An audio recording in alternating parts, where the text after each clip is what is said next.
Здравейте, аз съм Цвети от България и сега ще ви разкажа за моето преживяване в iStar.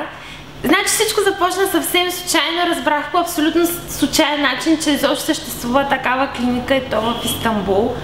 В България от много години аз съм се учила от втори клас и винаги съм се интересувала за начин, по който да ги махна за винаги, защото това е една страшна зависимост. Като сложих лещите, пак по-добре, ама кофти. И когато в България вече станахме достатъчно години, нали 18, започнах да се интересувам за лазерна корекция. Но в България много скъпо, много сложно и все нещо не ми беше наред. И така, случайно разбрах за iStar преди една година. Имах парите, обаче си викам, хайде да изчакам още една година, за да събера малко повече пари, нали, знае ли човек. И отначало бях решила да ги дам за екскурзия в Африка. Обаче това се провали и аз казах, ето, значи било ми е писано тази година да бъде. Имам между другото след 2 дена рожден ден и това е най-страхотният подарък за рождения ми ден, защото винаги съм си мечтала това е най-големият подарък, за който съм мечтала, който винаги ми се струва нещо като утопия, като нещо, което няма да се случи. И така почнах да организирам всичко някъде края на август-септември. Пратих имейл на Еми, тя ми отговори веднага и всеки следващ имейл беше веднага. Аз пращам, максимум до 2 дни има отговор. Отговорите бяха повече от удовлетворителни. Колегите ми на работа знаят колко много съм се радвала.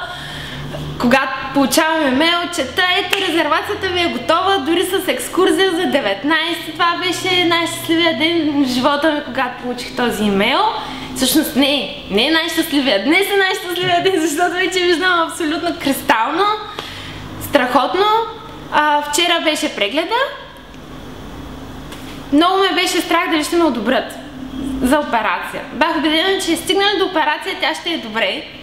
Обаче проблема беше възможността дали ще има операция. Имаше. Маличко ме беше страх, но гледах да мисля повече за екскурзията, която предстои днес. Да, звучи абсурдно, но както и да е. И самата операция изобщо не очаквах да е толкова бързо и изглежда толкова лесно всичко, което се случи, а пък променя живота ти абсолютно, поне за мен е така. И така, аз мислех, че ще продължава още и още, а то докато легнеш вече готово минаваме към следващото око. С лявото око малко усещах какво ми правят. И после, когато процедурата приключи, малко ме болеше лявото око и се притеснях дали не е станало нещо, защото мръднах 3 пъти.